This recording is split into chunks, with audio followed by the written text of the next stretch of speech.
Inilah perempuan ahli neraka yang diabadikan dalam Al-Quran. Dalam Al-Quran, terdapat 3 wanita yang secara khusus disebut sebagai penghuni neraka.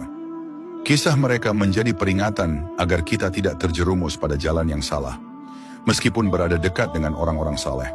Siapa sajakah mereka? Pertama, istri Nabi Nuh alaihissalam. Ia adalah contoh nyata bahwa kedekatan dengan orang saleh tidak menjamin keselamatan. Meskipun suaminya seorang nabi, ia menolak dakwah sang suami. Dalam surah At-Tahrim ayat 10, Allah Subhanahu wa Ta'ala menyebut bahwa istri Nuh termasuk orang yang berkhianat dan akhirnya binasa bersama kaumnya dalam banjir besar. Namanya tidak disebut dalam Al-Quran, namun beberapa sumber menyebutkan ia bernama Walihah. Bahkan salah satu anak Nabi Nuh juga ikut tenggelam karena tidak taat. Ini menunjukkan bahwa iman tidak diwariskan, melainkan dipilih dan diperjuangkan. Kedua, istri Nabi Lut alaihissalam.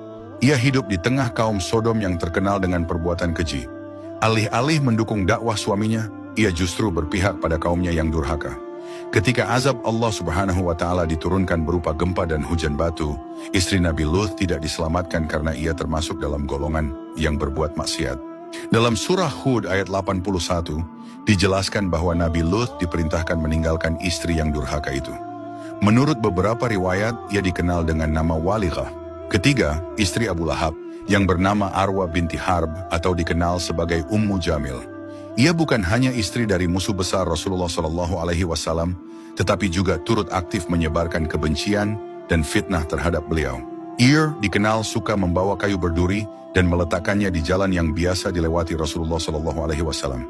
Perilakunya ini diabadikan dalam surah Al-Lahab.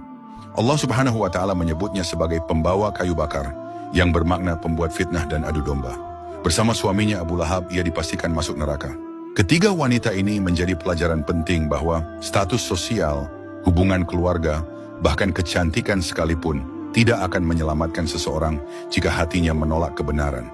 Mereka adalah contoh bahwa kesombongan, kedurhakaan, dan permusuhan terhadap ajaran Allah Subhanahu wa Ta'ala adalah jalan menuju kebinasaan.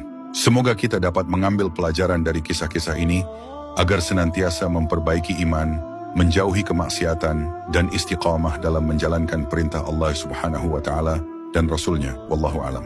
Follow atau subscribe sekarang juga. Semoga Allah memudahkan jalanmu menuju surga.